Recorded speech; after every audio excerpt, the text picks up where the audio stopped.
Hey guys and gals, welcome back again. This is actually a video I've been thinking about for a while now, but I haven't really been able to figure out how to say it. But I want to talk about death in Everquest. So death in Everquest is not an easy thing to take. It's easily probably the worst MMO with a death experience. New games every day you get these little areas where you die, there's a graveyard that you can come back to, you go to your corpse, you loot up, and there's really no consequence. In EverQuest, it's a completely different type of consequence because you lose your gear, which stays on your corpse until you get it again, and you lose experience, which is an absolute pain to get in this game. Experience is this is the biggest grind of an MMO that at least that I've come across. And I love it for it because I guess I'm a glutton for punishment, but I think it's just real hard to go across. So I want to talk about this real quick as far as bind points, experiencing a death, experience a really quick corpse run, and then talk about how you can overcome these certain hurdles. So I am in Western Freeport. Western Freeport is a very common place to bind your character. So simply what that means is if you're a casting class like an enchanter that just ran by, or a wizard or druid, or shaman or cleric, you can cast gate or bind yourself, and you will come back to your bind point. Also, you come here when you die. So the benefit of being in West Freeport, at least for myself, is that you can access Eastern Commonlands really easily, which is an extremely popular zone for being able to trade your wares, get ports, receive buffs, just lots of little benefits. So what I'm doing here is I'm actually leaving Western Freeport. I'm going to go out Eastern Commonlands, and I'm just going to get myself killed. And then I'll come back, I'll be naked, and I'll have to run back to my body just to kind of give you the feeling of, how much time has elapsed just to go get my corpse. If you're walking to another continent, say Otis or Fadeware or even Canark, you may have to spend time getting a port and then traveling those zones just to get back to your body so that you can continue your quest. So, a lot of disadvantages to dying within EverQuest.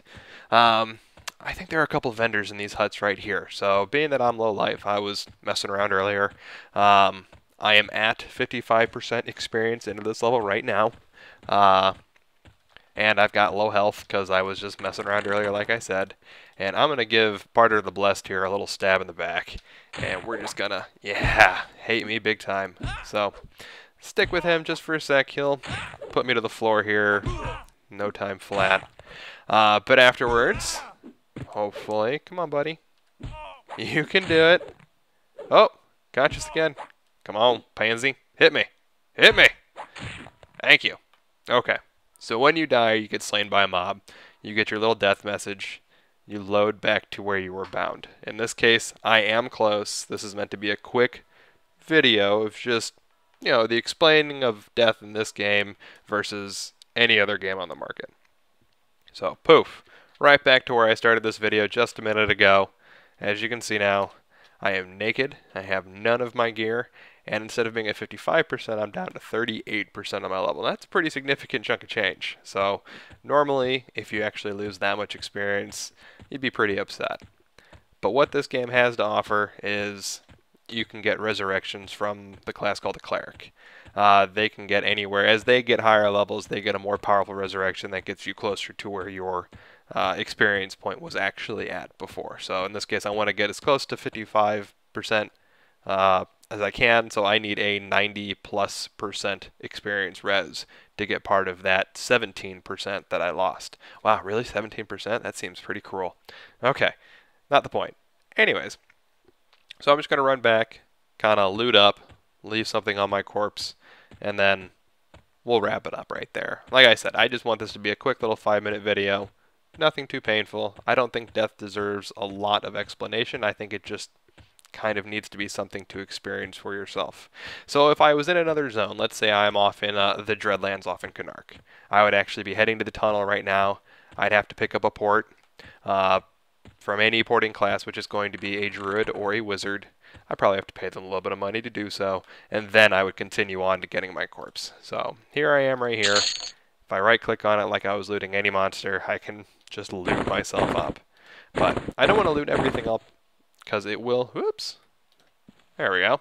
It'll cause my corpse to disappear, and if my corpse has disappeared and I haven't been resurrected yet, I'm not going to get the benefit of any resurrection spells. So, and I don't want that. So I'm going to leave the second to last bag, there we go, on my body. This way my body stays there, but I have my gear back. So if I'm in an area to where, I might have to fight a mob or two to get back out to where I can get a res, I can actually defend myself. So what I have set up here is just a little corpse button.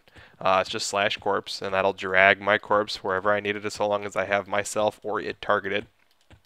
And as you can see, it just trails behind me as long as I click the button. But so what I'll do at the end of this, I'll do it on later, I don't really care right now, is I'm going to go to the tunnel where everybody more or less sports their wares, or where people camp out, and see if I can get myself a resurrection to get that experience that I've lost back. You may have to actually go to the tunnels or bribe or buy the services of another character to come out and give you a res from whatever zone that you did die in. So, corpse and Everquesting is hard. It's a corpse run, and they call it that for a reason, just because of the time that's spent in between a death and then being able to pick right back up where you left off. It's not just loot back up and continue on your way, or the penalty is only gold. It's being able to have the penalty of time and experience to get back to where you were. So that is my little 5-minute tutorial on this. I've actually probably talked longer than I needed to already. I hope you guys had fun. I hope you have just a little bit better understanding of what death is in this game and what it can mean, and that you give the game a try, and that this isn't a deterrent for you. So if you enjoyed my video, please go ahead and subscribe. If you didn't like my video, tell me why. Tell me what I can do better. But until then, everybody have a great day.